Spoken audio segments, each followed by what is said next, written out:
Hello friends, आज के video में हम 60वीं से 62वीं बीपीएससी में पूछे गए इतिहास के प्रश्नों को देखेंगे। यह इतिहास के प्रश्नों का दूसरा भाग है। पहला भाग में क्वेश्चन नंबर 1 से 20 तक का डिस्कशन किए थे, जिसका लिंक इसके डिस्क्रिप्शन बॉक्स में दिया हुआ है। आप वहां से भी उसे देख सकते हैं। इस वीडियो में क्वेश्चन नंबर 20 से लेकर 40 तक डिस्कशन करेंगे, इसलिए इस पूरे वीडियो को ध्यान से देखिए और हो सके तो इसको नोट कर लीजिए। और यदि आप इस चैनल पर पहली बार आए हैं तो इसको सब्सक्राइब कर लीजिए। तो चलिए शुरू करते हैं। क्वेश्चन नंबर 21 में कह रहा है कि बिरसा को सोते हुए पकड़ा गया। तो ऑप्शन ए में दिया हुआ है 1 फरवरी 1900, बी में दिया हुआ है 2 फरवरी 1900, सी में दिया हुआ है 3 फरवरी 1900, डी में दिया हुआ है 4 फरवरी 1900 और ऑप्शन ई में दिया हुआ है उपरोक्त में से कोई नहीं या उपरोक्त में से एक से अधिक। तो देखिए सवाल क्या कह रहा है कि बिरसा को जो पकड़ा गया था, सोते हुए समय में पकड़ा गया था, तो वो कब पकड़ा गया था?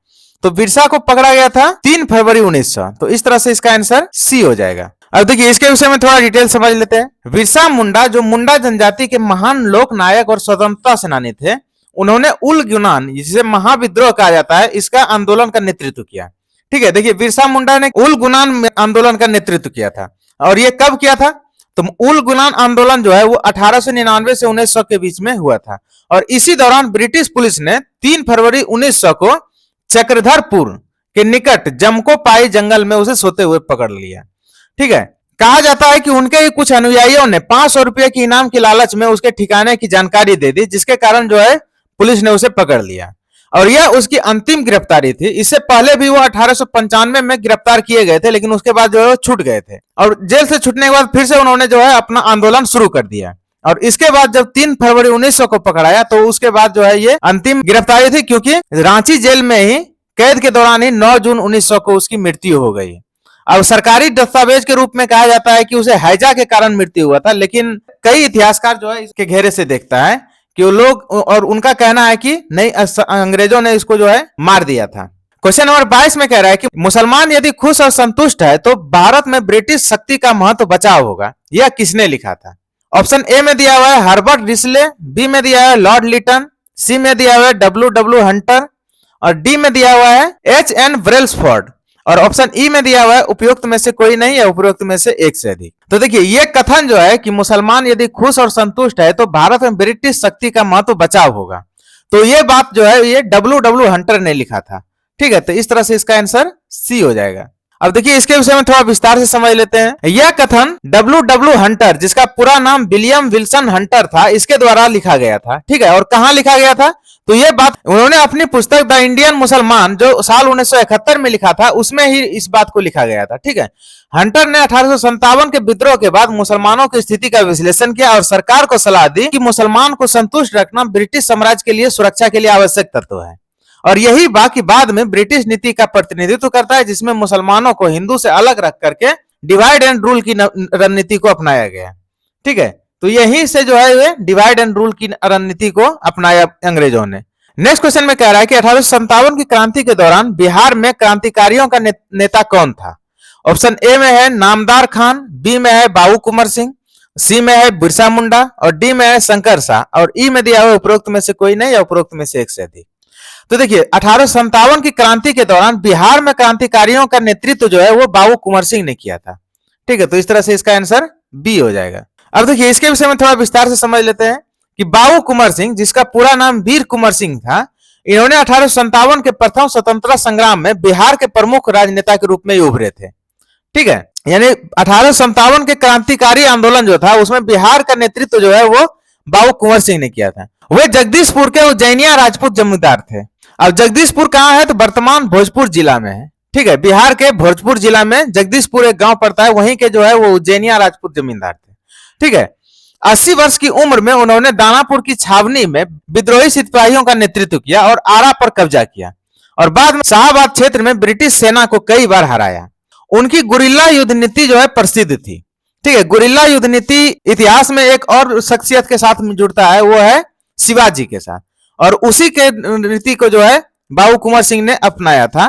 ठीक है, गुरिल्ला युद्ध नीति के लिए कुंवर सिंह प्रसिद्ध था। उनकी मृत्यु 26 अप्रैल 1858 को हो गया था। ठीक है, तो ये चीज याद कर लीजिए, वीर कुंवर सिंह की मृत्यु कब हुआ था? 26 अप्रैल 1858 को। नेक्स्ट क्वेश्चन में कह रहा है कि किसने यूरोपीय नील बगान मालिकों द्वारा किसानों के शोषण की तरफ गांधी जी का ध्यान आकर्षित किया? ऑप्शन ए में दिया हुआ है बाबा रामचंद्र, बी में दिया हुआ है राजकुमार शुक्ल, सी में दिया हुआ है स्वामी सहजानंद सरस्वती और डी में दिया हुआ है श्री कृष्ण सिन्हा और ई में दिया हुआ है उपरोक्त में से कोई नहीं या उपरोक्त में से एक से अधिक। बिहार के किसानों की दुर्दशा की तरफ गांधी जी का जो ध्यान आकर्षित करवाया था वो थे राजकुमार शुक्ल, तो इस तरह से इसका आंसर बी हो जाएगा। अब देखिए इसके विषय में थोड़ा विस्तार से समझ लेते हैं कि राजकुमार शुक्ल एक साधारण किसान थे जिन्होंने 1916 में लखनऊ के कांग्रेस अधिवेशन में महात्मा गांधी से मुलाकात किया। राजकुमार शुक्ल ने महात्मा गांधी से मुलाकात कहां किया था, तो लखनऊ में 1916 में लखनऊ के कांग्रेस अधिवेशन में, ठीक है, महात्मा गांधी से मुलाकात की और उसे लगातार चंपारण में यूरोपियन नील बगान मालिकों द्वारा थोपी गई 3 कठिया प्रथा के बारे में बताया। यह सवाल भी पूछा जा सकता है कि लखनऊ अधिवेशन कब हुआ था, तो 1916 में हुआ था, ठीक है, ये चीज याद कर लीजिए, ठीक है। कांग्रेस का लखनऊ अधिवेशन 1916 में हुआ था। यहीं पर जो है राजकुमार शुक्ल जो है महात्मा गांधी से मिलते हैं और उसके बाद महात्मा गांधी को चंपारण आने का आग्रह करते हैं, क्योंकि यहाँ पर जो है किसानों को के ऊपर 3 कठिया प्रथा जो है अंग्रेजों के द्वारा थोपा गया था। अब देखिए 3 कठिया प्रथा क्या होता है। 3 कठिया का मतलब होता है 20 कट्ठे में 3 कट्ठा नील की खेती जबरन करवाया जाता था, तो इसी प्रथा को जो है 3 कठिया प्रथा कहा जाता था। इसके शोषण के बारे में गांधी जी को बताया।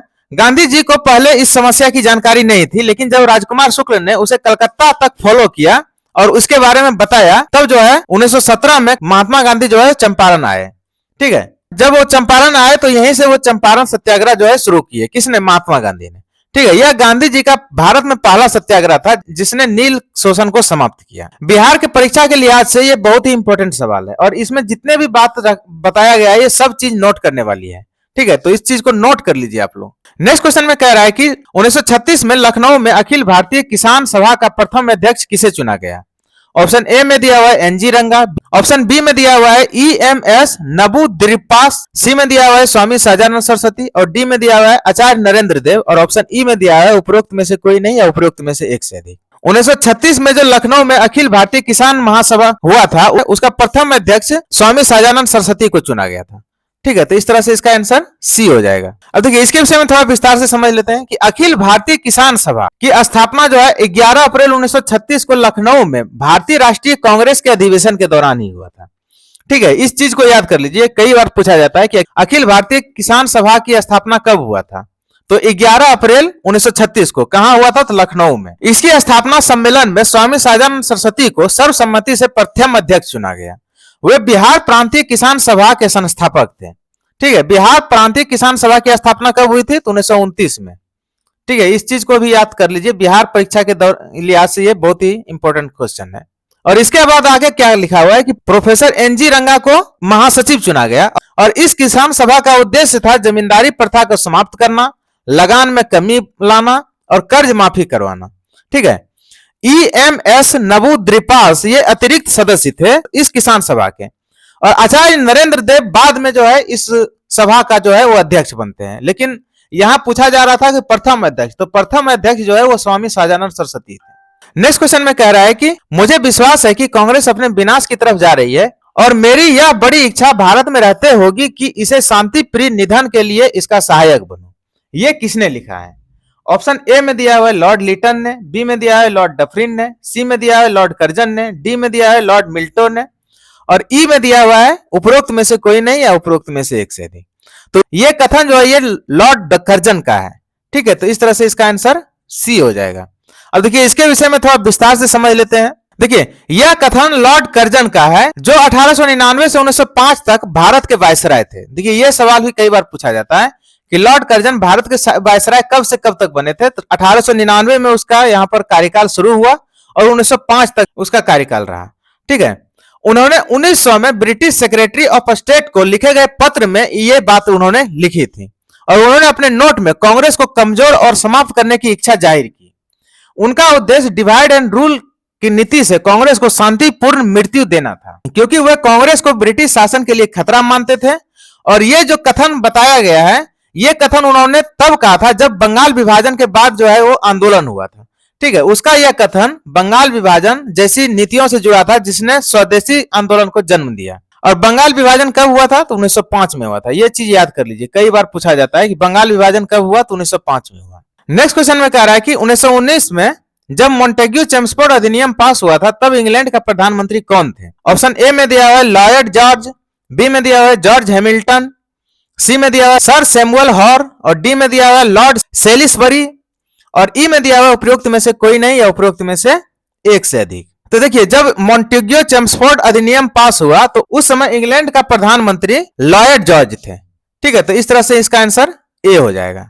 ठीक है, अब देखिए इसके विषय में थोड़ा विस्तार से समझ लेते हैं कि गवर्नमेंट ऑफ इंडिया एक्ट 1919, जिसे मॉन्टेग्यू चेम्सफोर्ड सुधार कहा जाता है, इस समय जो है ब्रिटेन के प्रधानमंत्री लॉयड जॉर्ज थे। ठीक है, मॉन्टेग्यू चेम्सफोर्ड सुधार ब्रिटिश संसद द्वारा दिसंबर 1919 में पारित हुआ, जिस समय David Lloyd George United kingdom के प्रधानमंत्री थे। देखिए यहां याद करने वाली क्या चीज है कि मॉन्टेग्यू चेम्सफोर्ड सुधार कब आया था, तो 1919 में। ठीक है, और दिसंबर 1919 में ब्रिटिश संसद द्वारा पारित हुआ। लॉयड जॉर्ज जो है उस समय ब्रिटेन के प्रधानमंत्री थे।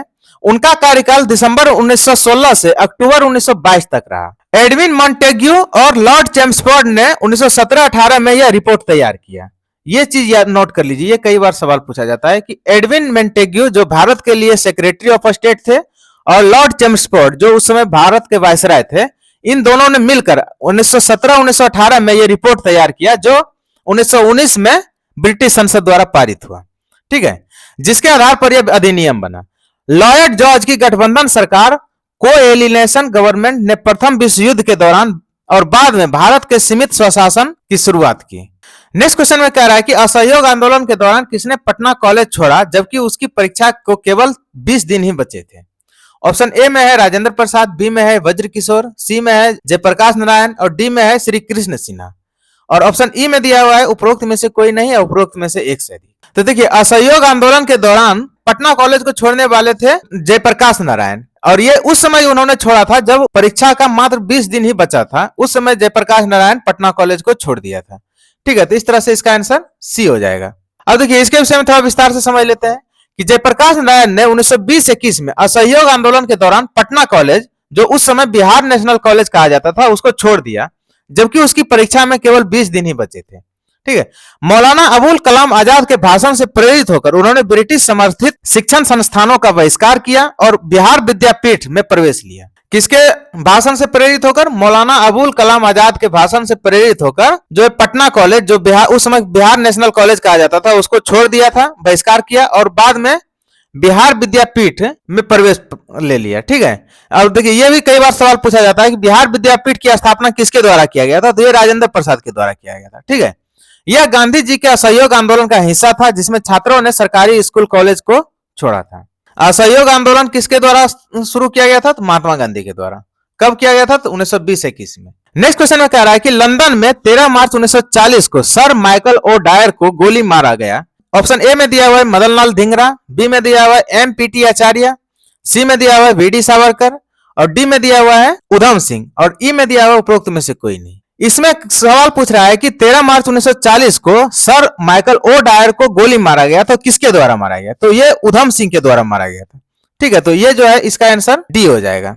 अब देखिए इसके विषय में थोड़ा विस्तार से समझ लेते हैं। उधम सिंह ने 13 मार्च 1940 को लंदन के कैक्टस हॉल में एक सार्वजनिक बैठक के दौरान सर माइकल ओ डायर को गोली मारकर हत्या कर दी। ठीक है, सर माइकल ओ डायर जो है वो पूर्व में पंजाब का लेफ्टिनेंट गवर्नर रहा था।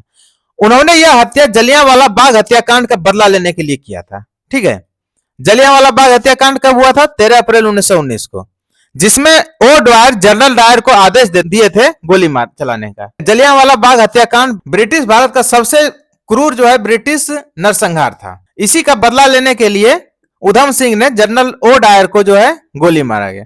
और ये क्यों किया गया था, क्योंकि इन्होंने ही जनरल डायर को आदेश दिया था गोली चलाने के लिए। उधम सिंह ने 21 वर्ष तक इसकी बदला की योजना बनाई और उन्होंने अपना नाम बदलकर राम मोहम्मद सिंह आजाद रख दिया था। अंततः कैक्टस गोली में चलाई और वे गिरफ्तार हुए और मुकदमा चला, और बाद में फिर 31 जुलाई 1940 को उसको फांसी की सजा दे दी गई। ये सवाल भी कई बार पूछा जाता है कि उधम सिंह को फांसी की सजा कब दी गई, तो 31 जुलाई 1940 को। नेक्स्ट क्वेश्चन में कह रहा है कि अखिल भारतीय फॉरवर्ड ब्लॉक की स्थापना के लिए सुभाष चंद्र बोस से कौन जुड़े और एएनआई आंदोलन तक भी जुड़े रहे। ऑप्शन ए में दिया हुआ है जयप्रकाश नारायण, बी में दिया हुआ है वैकुंठ शुक्ल, सी में दिया हुआ है शीलभद्र यादव, और डी में दिया हुआ है राम नारायण प्रसाद, और ई में दिया हुआ है उपरोक्त में से कोई नहीं या उपरोक्त में से एक से अधिक। तो देखिए सवाल क्या कह रहा है कि अखिल भारतीय फॉरवर्ड ब्लॉक की स्थापना के लिए सुभाष चंद्र बोस से कौन जुड़े हुए थे जो बाद में एएनआई आंदोलन तक भी जुड़े रहे, तो वो थे शीलभद्र यादव। ठीक है, तो इस तरह से इसका आंसर सी हो जाएगा। अब देखिए इसके विषय में विस्तार से समझ लेते हैं कि शीलभद्र याजी बिहार के प्रमुख स्वतंत्रता सेनानी थे जिन्होंने 1939 में सुभाष चंद्र बोस के साथ अखिल भारतीय फॉरवर्ड ब्लॉक की स्थापना में सक्रिय भूमिका निभाई। यहाँ देखिए यहां से सवाल आ जा रहा है कि अखिल भारतीय फॉरवर्ड ब्लॉक की स्थापना कब हुआ था, तो 1939 में। किसके द्वारा, तो सुभाष चंद्र बोस के द्वारा। लेकिन उसमें जो है शीलभद्र याजी ने उसके साथ सक्रिय भूमिका निभाया। ठीक है, नेताजी ने उन्हें बिहार प्रांत का प्रभारी बनाया। देखिए यह भी कई बार सवाल पूछा जा सकता है कि फॉरवर्ड ब्लॉक का बिहार प्रांत का प्रभारी किसे बनाया गया, तो शीलभद्र याजी का बनाया गया था। फॉरवर्ड ब्लॉक के गठन के बाद वे एएनआई, जिसे इंडियन नेशनल आर्मी कहा जाता है, इस आंदोलन से भी वो जुड़े रहे और आजाद हिंद फौज के समर्थक बने। अंग्रेजों ने उन्हें युद्ध अपराधी घोषित करके 25,000 रुपए का इनाम रखा था। यानी अंग्रेजों की नजर में नेताजी सुभाष चंद्र बोस के बाद दूसरे दर्जे के क्रांतिकारी थे। नेक्स्ट क्वेश्चन में कह रहा है कि भारतीय क्रांति की जननी किसे कहा गया। ऑप्शन ए में है श्रीमती एनी बेसेंट, बी में है स्नेहलता वाडेकर, सी में दिया हुआ है सरोजनी नायडू और डी में दिया हुआ है मैडम भिखाजी रुस्तमा कामा और ई में दिया है उपरोक्त में से कोई नहीं या उपरोक्त में से एक से अधिक। तो देखिए भारतीय क्रांति की जननी जो है मैडम भिखाजी रुस्तम कामा को कहा गया है। ठीक है, तो इस तरह से इसका आंसर डी हो जाएगा। अब देखिए इसके विषय में थोड़ा विस्तार से समझ लेते हैं। मैडम भिखाजी रुस्तम कामा को भारतीय क्रांति की जननी कहा गया है। वे एक प्रमुख क्रांतिकारी स्वतंत्रता सेनानी थी जिन्होंने 22 अगस्त 1907 को जर्मनी के स्टुटगार्ट में आयोजित अंतर्राष्ट्रीय समाजवादी सम्मेलन में विदेशी धरती पर पहली बार भारतीय झंडा फहराया था। यह सवाल देखिए कई बार पूछा गया है कि विदेश की धरती पर पहली बार भारतीय झंडा फहराने वाली कौन थी, मैडम भिखाजी रुस्तम कामा था। ठीक है, और कब फहराया था, तो 22 अगस्त 1907 को। कहां, जर्मनी के स्टुटगार्ट में। उन्होंने पेरिस इंडियन एसोसिएशन की सह स्थापना की। बाद में वंदे मातरम पत्रिका का भी प्रकाशन किया और क्रांतिकारियों को समर्थन दिया। उनके साहस और अंतर्राष्ट्रीय स्तर पर स्वतंत्रता आंदोलन के फैलाने के कारण ही उसे यह उपाधि दी गई। नेक्स्ट क्वेश्चन में कह रहा है कि समाजवाद का समर्थक कौन था और 1933 में ब्रिटिश शासन देशी राज्यों, जमींदारवाद और पूंजीवाद को उखाड़ फेंकना चाहते थे। ऑप्शन ए में दिया हुआ है राजेंद्र प्रसाद, बी में दिया हुआ है जवाहरलाल नेहरू, सी में दिया हुआ है भूला भाई देसाई, डी में दिया हुआ है सरदार पटेल और ऑप्शन ई में दिया हुआ है इनमें से कोई नहीं या उपरोक्त में से एक से अधिक। तो देखिए समाजवाद का समर्थक जो 1933 में ब्रिटिश शासन देशी राज्यों और जमींदारवाद और पूंजीवाद को उखाड़ कर फेंकना चाहते थे वो थे जवाहरलाल नेहरू।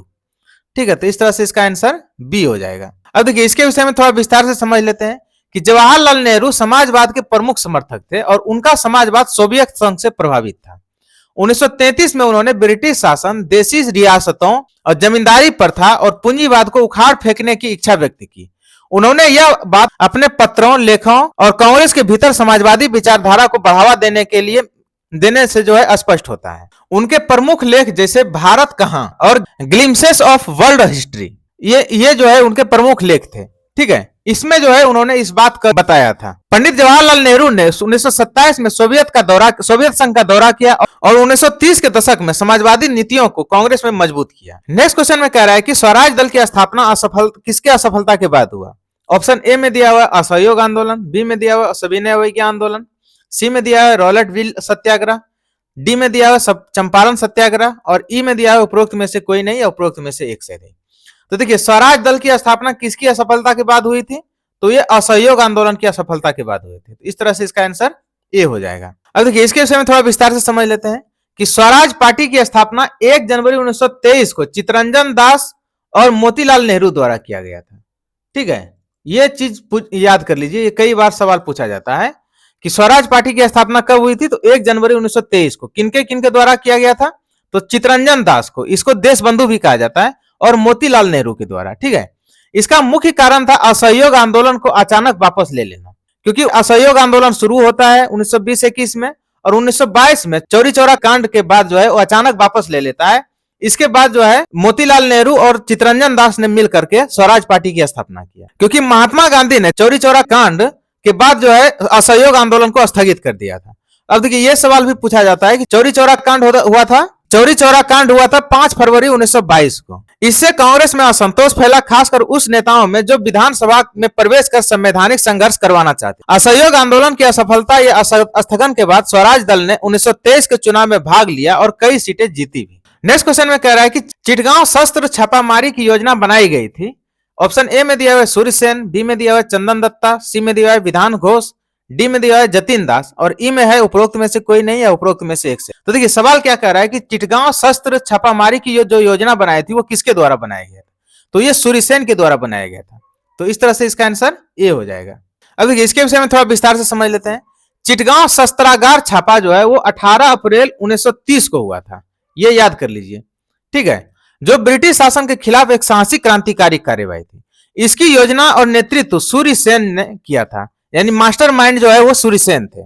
वे भारतीय रिपब्लिक आर्मी के प्रमुख थे, ठीक है, सूर्यसेन जो है भारतीय रिपब्लिकन आर्मी का प्रमुख था, ठीक है, और महीनों तक इसकी योजना बनाई जिसका मुख्य उद्देश्य था पुलिस और सहायक बलों के शस्त्रागारों को लूटना, टेलीफोन या टेलीग्राफ को काटना, यूरोपीय क्लब पर हमला करना, ठीक है। छापे में गणेश घोष, लोकनाथ बाल आदि भी शामिल थे, लेकिन योजना का मास्टरमाइंड सूर्यसेन ही थे। यानी यदि यह सवाल पूछा जाए कि चित्रगांव शस्त्रागार छापा में कौन कौन शामिल थे, तो सूर्यसेन थे, उसके अलावा गणेश घोष थे और लोकनाथ बाल थे। लेकिन यदि यह पूछा जाए कि इसका मास्टरमाइंड कौन थे या योजना किसने बनाया, तो ये योजना बनाने वाले मास्टरमाइंड सूर्यसेन थे। नेक्स्ट क्वेश्चन में कह रहा है कि क्रांतिकारी गतिविधियों के साथ कौन सी पत्रिका जुड़ी हुई नहीं थी। ऑप्शन ए में है संध्या, बी में है युगांतर, सी में है गदर, डी में है यंग इंडिया और ई में दिया है उपरोक्त में से कोई नहीं या उपरोक्त में से एक से अधिक। तो देखिए यहां क्या कह रहा है कि क्रांतिकारी गतिविधियों से जुड़ी हुई पत्रिका नहीं थी, वो थी यंग इंडिया, ठीक है। यंग इंडिया किसी भी क्रांतिकारी गतिविधि से जुड़ा हुआ नहीं था, तो इस तरह से इसका आंसर डी हो जाएगा। अब देखिए इसके विषय में और विस्तार से समझ लेते हैं। देखिए क्रांतिकारी गतिविधियों से जुड़ी पत्रिकाएं मुख्यतः सशस्त्र संघर्ष, हिंसक प्रतिरोध और ब्रिटिश विरोध को बढ़ावा देती थी। अब देखिए इसमें संध्या के बारे में, यह ब्रह्म बंधव उपाध्याय द्वारा संपादित था और बंगाल में क्रांतिकारी विचारधारा का प्रमुख प्रचारक था, ठीक है। इसके बाद युगांतर जो था वो बरिंद्रनाथ घोष और अरविंद घोष के द्वारा जो है वो संचालित होता था, ठीक है, और ये 1906 में शुरू किया गया था और ये जो है अनुशीलन समिति का मुखपत्र था, यानी एक प्रकार से ये भी जो है क्रांतिकारी आंदोलन का जो है प्रमुख माध्यम था। इसके बाद गदर दिया हुआ था, तो गदर जो है गदर पार्टी का अंग और विशेष करके विदेशों में भारतीयों को क्रांति के लिए प्रेरित करते थे। इसके बाद है यंग इंडिया। यंग इंडिया की संपादक जो है वो महात्मा गांधी के द्वारा होता था। वो 1919 से 1931 तक संपादित अंग्रेजी साप्ताहिक पत्रिका के रूप में हुआ था। इसमें महात्मा गांधी अहिंसा, सत्याग्रह और गांधीवादी विचारधाराओं का प्रभाव, यानी इस तरह से ये जो है क्रांतिकारी या हिंसक गतिविधियों से जुड़ी हुई नहीं थी, ये पूरी तरह से अहिंसक गतिविधि से जुड़ा हुआ था। नेक्स्ट क्वेश्चन में कह रहा है कि ब्रिटिश हाउस ऑफ कॉमन्स में चुने जाने वाले दादा भाई नौरोजी प्रथम भारतीय थे जिन्होंने इस दल की टिकट पर चुनाव लड़ा। ऑप्शन ए में है उदारवादी दल, बी में है मजदूर दल, सी में है कंजर्वेटिव दल और डी में दिया हुआ है साम्यवादी दल और ई में है उपरोक्त में से कोई नहीं, उपरोक्त में से एक से अधिक। तो देखिए ब्रिटिश हाउस ऑफ कॉमन्स में चुने जाने वाले प्रथम भारतीय कौन थे? दादा भाई नौरोजी। तो वो किस दल की टिकट से चुनाव लड़े थे?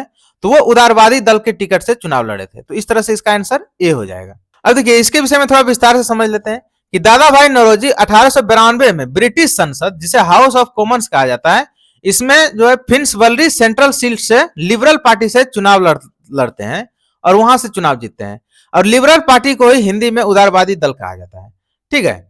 वे ब्रिटिश संसद पहुंचने वाले प्रथम भारतीय और एशियाई सांसद थे, ठीक है। लिबरल पार्टी उस समय ब्रिटेन की प्रमुख उदारवादी राजनीतिक पार्टी थी। कई जगह इसका आंसर मजदूर दल दिया हुआ है, जबकि मजदूर दल की स्थापना 1900 में हुआ था। तो इस तरह से इसका मजदूर दल से संबंध नहीं है, ठीक है। दादा भाई नौरोजी किस पार्टी से जुड़े हुए थे? लिबरल पार्टी से जुड़े हुए थे, ठीक है, क्योंकि दादा भाई नौरोजी 1892 में ही जो है वो संसद पहुंच गए थे और जबकि मजदूर दल की स्थापना 1900 में हुआ था। नेक्स्ट क्वेश्चन में कह रहा है कि भारतीय राष्ट्रीय कांग्रेस की पूर्ववर्ती थी। ऑप्शन ए में है ब्रिटिश इंडियन एसोसिएशन, बी में है इंडियन एसोसिएशन, सी में दिया हुआ है इंडियन नेशनल यूनियन, डी में दिया हुआ है इंडियन लीग और ई में है उपरोक्त में से कोई नहीं या उपरोक्त में से एक से अधिक। तो देखिए भारतीय राष्ट्रीय कांग्रेस की पूर्ववर्ती जो थी वो थे इंडियन एसोसिएशन। तो इस तरह से इसका आंसर बी हो जाएगा। अब देखिए इसके विषय में थोड़ा और विस्तार से समझ लेते हैं कि इंडियन एसोसिएशन भारतीय राष्ट्रीय कांग्रेस की पूर्ववर्ती संस्था मानी जाती है। इंडियन एसोसिएशन भारतीय राष्ट्रीय कांग्रेस की पूर्ववर्ती संस्था मानी जाती है। इंडियन एसोसिएशन की स्थापना 1876 में सुरेंद्र नाथ बनर्जी और आनंद मोहन बोस के द्वारा कलकत्ता में किया गया था। यह सवाल कई जगह पूछा जाता है कि इंडियन एसोसिएशन की स्थापना किसने किया था? तो आनंद मोहन बोस और सुरेंद्र नाथ बनर्जी के द्वारा किया गया था और इसकी स्थापना कलकत्ता में हुआ था। कब हुआ था? तो 1876 में। यह ब्रिटिश इंडियन एसोसिएशन से अलग है। देखिए यहां स्पष्ट किया हुआ है कि यह ब्रिटिश इंडियन एसोसिएशन से अलग है। ब्रिटिश इंडियन एसोसिएशन वो जमींदारों का था, जबकि इंडियन एसोसिएशन जो है वो मध्यम वर्गीय बंगाली बुद्धिजीवियों का राष्ट्रवादी संगठन था। ठीक है, इसने राष्ट्रीय जागरण, इरवल्ट विवाद जो 1883 में आया था, सिविल सर्विस परीक्षा में भारतीयों की आयु सीमा आदि के मुद्दे पर बहुत प्रमुखता से सक्रियता दिखाई और अखिल भारतीय राजनीतिक एकता की नींव रखी। किसने? इंडियन एसोसिएशन ने। ठीक है, यहां कंफ्यूज नहीं होना है, इंडियन एसोसिएशन और ब्रिटिश इंडियन एसोसिएशन ये दोनों अलग अलग है। इंडियन एसोसिएशन ये जो है ये मध्यम वर्गीय बंगाली बुद्धिजीवियों द्वारा जो है वो राष्ट्रवादी संगठन के रूप में उभरा था। इसने राष्ट्रीय जागरण, इलवर्ट विवाद, सिविल सर्विसेज परीक्षा, तमाम तरह के राष्ट्रीय मुद्दे पर जो है ये अपना सक्रियता दिखाता है। ठीक है, और बाद में जो है अखिल भारतीय राजनीतिक एकता की एक नींव रखी, जबकि ब्रिटिश इंडियन एसोसिएशन जो है वो जमींदारों का एक संगठन था। 1886 में इंडियन एसोसिएशन का अधिकांश सदस्य आईएनसी जो इंडियन नेशनल कांग्रेस में जो है विलय हो जाता है। Indian national union A Hume द्वारा 1884-85 में बनाई गई, जो बाद में आईएनसी का तत्कालिक पूर्व रूप था। यानी इंडियन नेशनल यूनियन जो है वो इंडियन नेशनल कांग्रेस का ही जो है पूर्ववर्ती रूप है, लेकिन व्यापक रूप से पूर्ववर्ती रूप में इंडियन एसोसिएशन को माना जाता है। यानी इस तरह से समझिए, पहले इंडियन एसोसिएशन बना, फिर उसके बाद इंडियन नेशनल यूनियन बना और लास्ट में जो है इंडियन नेशनल कांग्रेस बना। यानी तीनों एक ही है। नेक्स्ट क्वेश्चन में कह रहा है कि 1929 में खुदाई खिदमतगार को किसने संगठित किया था? ऑप्शन ए में दिया हुआ है अब्दुल गफ्फार खां, बी में दिया हुआ है अली बंधु, सी में है अंसारी बंधु, डी में दिया हुआ है मौलाना अबुल कलाम आजाद और ई में दिया हुआ है उपरोक्त में से कोई नहीं या उपरोक्त में से एक से अधिक। तो देखिए 1929 में खुदाई खिदमतगार को अब्दुल गफ्फार खान ने संगठित किया था, तो इस तरह से इसका आंसर ए हो जाएगा। अब देखिए इसके विषय में थोड़ा विस्तार से समझ लेते हैं कि खुदाई खिदमतगार की संगठन की स्थापना 1929 में खान अब्दुल गफ्फार खान ने किया था। ठीक है, अब देखिए खुदाई खिदमतगार की मतलब क्या होता है? तो इसका मतलब होता है ईश्वर के सेवक। देखिए यहां से एक सवाल और पूछा जाता है, अब्दुल गफ्फार खां को बाचा खां या बादशाह खां या फ्रंटियर गांधी भी कहा जाता है। ये चीज को आप लोग नोट कर लीजिए। ठीक है, ये कहीं नहीं मिलेगा, ये आपको यहीं मिलेगा। ठीक है, तो यहां से देखिए क्या क्या चीज नोट करने वाली है। खुदाई खिदमतगार की स्थापना कब हुई थी? 1929 में। किसने किया था? खान अब्दुल गफ्फार खान ने। खान अब्दुल गफ्फार खान को बाचा खां, बादशाह खां या फ्रंटियर गांधी भी कहा जाता है। और खुदाई खिदमतगार का मतलब क्या होता है? ईश्वर का सेवक। ठीक है, यह उत्तर पश्चिम सीमा प्रांत जो वर्तमान में खैबर पख्तूनख्वा यानी जो पाकिस्तान में है, इसमें पश्तूनों का प्रमुख हिंसक प्रतिरोध का आंदोलन था। कौन? तो खुदाई खिदमतगार। ठीक है, जिसे लाल कुर्ती आंदोलन भी कहा जाता है। ये चीज आप लोग नोट कर लीजिए, ये कई बार पूछा गया है कि खुदाई खिदमतगार को लाल कुर्ती आंदोलन के नाम से भी जाना जाता है। ठीक है, यह संगठन ब्रिटिश शासन के खिलाफ सामाजिक सुधार, शिक्षा, अहिंसा और स्वतंत्रता संग्राम को बढ़ावा देता था। देखिए ये चीज याद कीजिए, भले ही लाल कुर्ती आंदोलन कहा जाता था, लेकिन ये अहिंसा से संबंधित था, ये हिंसात्मक या क्रांतिकारी विचारधारा से संबंधित नहीं था। ठीक है, 1930 में यह भारतीय राष्ट्रीय कांग्रेस से जुड़ गया। नेक्स्ट क्वेश्चन में कह रहा है कि कैबिनेट मिशन भारत में आया। ऑप्शन ए में दिया हुआ है फरवरी 1942, बी में दिया हुआ है मार्च 1942, सी में दिया हुआ है अप्रैल 1942, डी में दिया हुआ है मई 1942 और ई में है उपरोक्त में से कोई नहीं या उपरोक्त में से एक से अधिक। तो देखिए सवाल क्या कह रहा है कि कैबिनेट मिशन भारत कब आया? तो देखिए सबसे पहली बात तो कैबिनेट मिशन भारत जो है 1946 में आया है, 1942 में आया ही नहीं है। ठीक है, तो और चारों ऑप्शन में 1942 दिया हुआ है, तो इस तरह से इसका आंसर ई हो जाएगा, उपरोक्त में से कोई नहीं। और इसके विषय में विस्तार से समझ लेते हैं। देखिए कैबिनेट मिशन ब्रिटिश सरकार द्वारा भारत में सत्ता हस्तांतरण और संवैधानिक व्यवस्था पर चर्चा के लिए भेजा गया था। यह चीज याद कर लीजिए, ये किस लिए भेजा गया था, ये कई बार पूछा जाता है। कैबिनेट मिशन जो है ब्रिटिश सरकार द्वारा भारत में सत्ता हस्तांतरण और संवैधानिक व्यवस्था पर चर्चा के लिए भेजा गया था। यह मिशन 24 मार्च 1946 को दिल्ली पहुंचा, जिसमें 3 ब्रिटिश कैबिनेट सदस्य शामिल थे। कौन कौन थे? तो लॉर्ड पेंथिक लॉरेंस जो अध्यक्ष थे, उसके अलावा सर स्टैटफोर्ड क्रिप्स और एबी अलेक्जेंडर थे। ऑप्शन में दिया गया था वो, उसमें सभी में जो है साल 1942 दिया गया था। तो साल 1942 में क्रिप्स मिशन आए थे। क्रिप्स मिशन कब आए थे? मार्च 1942 में आए थे। कैबिनेट मिशन 1946 में आया था। नेक्स्ट क्वेश्चन में कह रहा है कि बिहार के किस वकील ने असहयोग आंदोलन के समय अपनी लाभप्रद वकालत छोड़ दी थी? ऑप्शन ए में दिया हुआ है जयप्रकाश नारायण, बी में दिया हुआ है राजेंद्र प्रसाद, सी में दिया हुआ है शाहजानंद सरस्वती, डी में दिया हुआ है राजकुमार शुक्ल और ई में है उपरोक्त में से कोई नहीं या उपरोक्त में से एक से अधिक। तो देखिए बिहार के वैसे वकील जो असहयोग आंदोलन के दौरान अपने जो है पेशा को छोड़ करके उस असहयोग आंदोलन में शामिल हो गया, तो वो थे राजेंद्र प्रसाद। ठीक है, तो इस तरह से इसका आंसर बी हो जाएगा। अब देखिए इसके विषय में थोड़ा और विस्तार से समझ लेते हैं। डॉक्टर राजेंद्र प्रसाद बिहार के प्रसिद्ध वकील थे, ये चीज आप नोट कर लीजिए, और कलकत्ता हाईकोर्ट में सफल वकालत कर रहे थे। लेकिन 1920 में महात्मा गांधी के असहयोग के आंदोलन के आह्वान पर उन्होंने अपनी लाभप्रद वकालत, जो उस वक्त काफी अच्छी कमाई दे रही थी, उसे पूरी तरह से त्याग दिया और स्वतंत्रता संग्राम में कूद पड़े। उन्होंने पटना में बिहार विद्यापीठ की स्थापना में भी योगदान दिया और बाद में स्वतंत्र भारत के प्रथम राष्ट्रपति बने। तो इस तरह ये था हमारा आज का वीडियो। नेक्स्ट वीडियो के साथ हम फिर से मिलेंगे।